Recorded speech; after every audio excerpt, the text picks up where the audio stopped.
Bienvenue sur le Mistral Social Club. Aujourd'hui, une nouvelle chronique de Sabine, notre rendez-vous littéraire bimensuel. Bonjour Sabine. Bonjour Antoine. De quel livre allez-vous nous parler aujourd'hui ? Puisque nous sommes à quelques jours de Noël, j'avais envie de vous parler d'entraide et de solidarité. C'est un sujet qui est largement développé dans le roman de Lorraine Fouché, La Mélodie des jours. Quelle en est l'histoire, Sabine ? Lucie est une maman célibataire qui vient juste de s'installer en Provence. Elle n'y connaît personne et lorsque le médecin lui diagnostique un cancer du sein, elle se sent seule pour traverser cette épreuve, ne pense qu'à protéger sa fille de 11 ans. Wow, c'est pas folichon comme sujet. Détrompez-vous Antoine. L'auteur a décidé d'écrire ce roman après avoir cherché en vain un livre réconfortant pour une amie malade. À partir d'un sujet difficile, Lorraine Fouché développe avec finesse et beaucoup d'intelligence le protocole lié à la maladie. Sabine, est-ce qu'on va sortir les mouchoirs ? Pas du tout, c'est un écrit qui souligne chaque petit moment de bonheur d'une vie ordinaire, malgré les coups durs. Mais où se situe l'entraide et la solidarité dans ce livre ? Lucie est notre héroïne des temps modernes. Elle va faire appel au site des voisins dans un premier temps pour trouver un soutien et de manière anonyme. Et puis elle passera du virtuel au réel afin de reconstruire une famille autour d'elle, de belles personnes qui ne demandent qu'à l'aider dans son organisation avec sa fille, dans l'espace incertain qui sépare le diagnostic de la fin du traitement. Bien entendu, l'amour va s'inviter et va insuffler l'espoir et la force de vie que la maladie menaçait.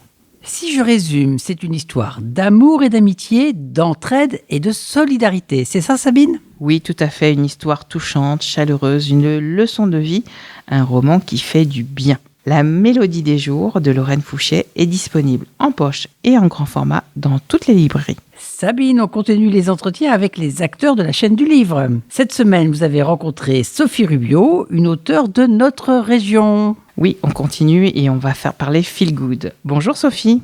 Bonjour Sabine. Que diriez-vous pour vous présenter ? Alors moi, je suis une auteure qui habite la région, un petit village, Pélissane. Et je suis professeure d'histoire-géographie. J'écris des livres pour mon plaisir, pour le loisir.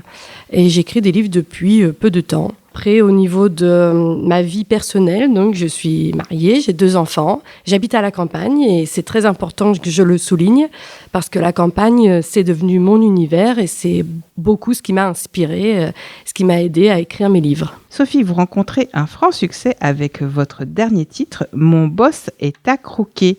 Vous pouvez nous en dévoiler le sujet ? Alors en fait, Mon boss est à croquer, c'est un livre que j'ai donc auto-édité sous mon nom de La Plume de Sophie.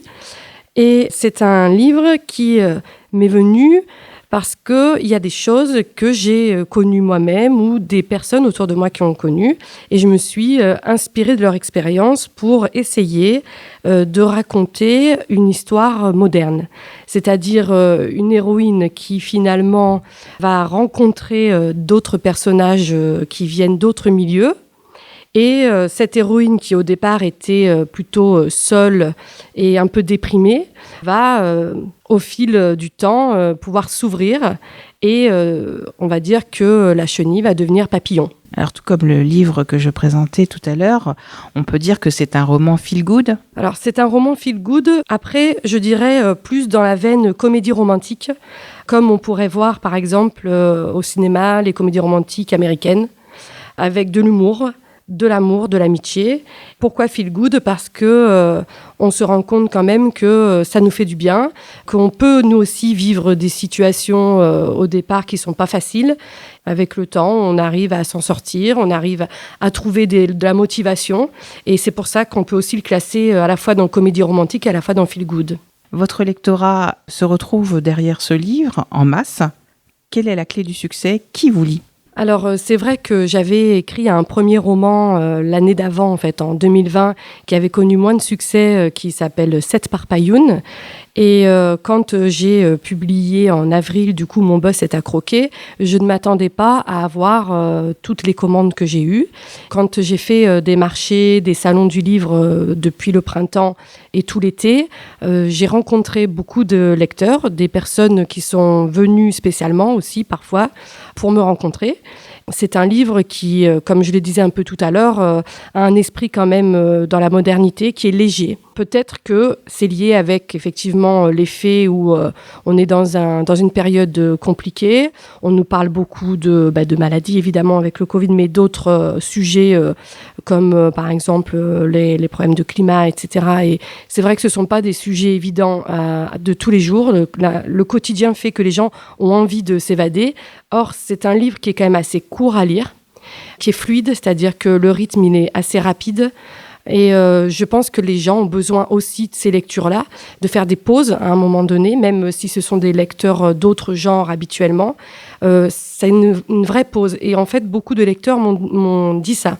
On dit que ça leur avait fait vraiment une après-midi parfois, sans s'arrêter de le lire, parce que bon, on a envie de savoir la fin. C'était souvent une pause entre deux livres un peu plus dépavés ou des livres un peu plus durs, comme le livre que je suis en train d'écrire actuellement, qui, lui, sera dans une autre veine, un peu plus sur le feel-good, mais difficile, sentimental. Sophie, comment se procure-t-on vos livres et ce roman en particulier ? Alors, mes livres sont sur Amazon. Sinon, on peut les avoir directement dans les librairies de Salon de Provence. Donc, il y a le Grenier d'Abondance et la Portée des Mots.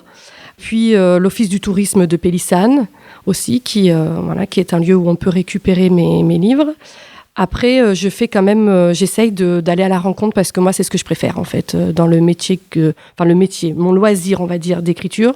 Et c'est une des raisons pour lesquelles je suis auto-éditée, c'est que en fait, c'est la relation avec le lecteur n'est pas du tout la même. Quand on le voit de A à Z, en fait, le lecteur, quand on auto-édite un livre. Et c'est ce qui m'a le plus plu et c'est ce qui m'a donné l'envie de poursuivre dès le départ, en fait, dès le premier livre. Ce n'était pas prévu que je continue sur cette poursuite-là.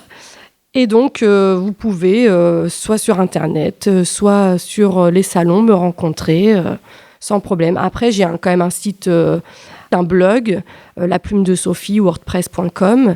Et puis, sur Facebook et sur Instagram, vous me trouvez à Sophie Rubio, avec Sophie avec un Y, parce que c'est vrai que c'est la particularité, c'est Sophie avec un Y.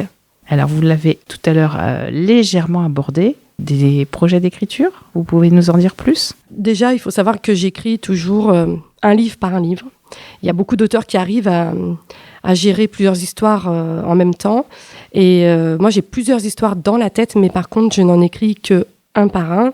J'essaye d'être concentrée parce que j'ai quand même un travail et ce qui me prend beaucoup de temps. Et du coup, je n'écris que pendant les vacances scolaires.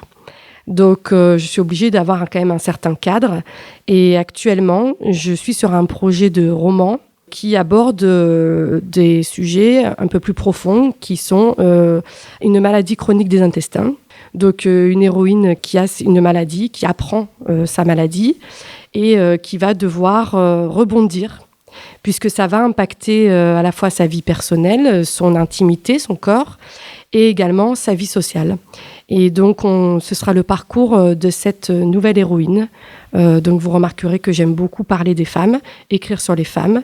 C'est aussi ce qui me motive, c'est-à-dire que je ne me verrai pas écrire un roman où il n'y a pas d'héroïne forte et fragile à la fois. Pour moi, c'est très important. Pour mon nouveau projet, j'en dis pas plus parce que le reste, ce sera suspense. Merci beaucoup Sophie, on était très contents de vous entendre à notre micro et on vous souhaite plein de bonnes choses pour la suite. Je vous remercie beaucoup Sabine et à une prochaine. Sabine, quelle initiative littéraire feel good a retenu votre attention cette semaine ? Oui, on reste dans le thème Antoine. Comme chaque année, les éditions Charleston proposent de passer un Noël avec romance, plaid et chocolat chaud. Petit réveillon entre amis est un recueil de 25 nouvelles autour de Noël qui sera tout sauf traditionnel et promet d'être inoubliable. Signé par la Team Romcom, un collectif d'autrices de comédie romantique à la française. Dans l'actualité du moment, qu'avez-vous retenu Sabine ? En 2019, le livre de Sylvain Tesson, La Panthère des Neiges, était récompensé par le prix Renaudot. Dès le 15 décembre, partez sur les traces de cet animal emblématique caché dans les hauts plateaux tibétains grâce au film documentaire réalisé par le photographe animalier Vincent Munier et Marie Amiguet. Les critiques du film disent qu'il est immersif, émouvant, poétique, introspectif. Une bonne séance en perspective, n'est-ce pas Sabine ? Tout à fait Antoine. Les pépites de la librairie Marianne, de la librairie Le Grenier d'Abondance, nous confie les points forts et les coups de cœur du moment. Bonjour Marianne. Bonjour. Aujourd'hui, je vais vous parler de nouveaux horaires pour la période de fête de Noël à la librairie. Alors, nous allons étendre nos horaires d'ouverture pour vous permettre de faire vos achats de Noël avec plus de sérénité. Nous ouvrons jusqu'au 24 journées continues de 9h30 à 19h avec fermeture quand même exceptionnelle le 24 à 17h30 pour permettre à chacun de bien fêter Noël. Puis, comme actualité également à la librairie, nous avons plein de super coffrets de DVD. Ça peut être des idées de cadeaux pour toute la famille. Par exemple, nous avons des coffrets, des œuvres complètes de François Truffaut, d'Agnès Varda, des très beaux coffrets de DVD sur les œuvres d'art, comme le célèbre coffret Palette, à venir découvrir à la librairie. Nous avons 2 gros coups de cœur de BD pour cette fin d'année. Riyad Satouf nous régale avec sa dernière BD Le Jeune Acteur, tome 1. Ce sont les aventures de Vincent Lacoste au cinéma.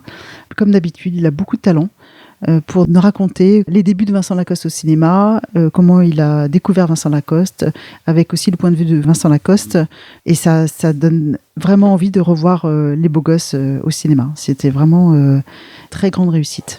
Et chez Dargaud, Lupano et Cheminot ont sorti une BD magnifique, La Bibliomule de Cordoue. Et c'est vraiment une BD, c'est un hymne à la littérature. Alors on est à Cordoue au fin du Xe siècle. On est dans un califat. En fait, cette BD nous montre comment les bibliothèques sont toujours attaquées par ceux qui veulent le pouvoir. Un pouvoir despotique. Et c'est l'histoire de quelques personnes qui veulent sauver des livres inestimables, très importants, de l'autodafé, comme la bibliothèque d'Alexandrie, comme les nazis ont fait avec les livres soi-disant qu'il ne fallait pas lire, etc. Ça se passait au Xe siècle et ça reste très actuel aujourd'hui.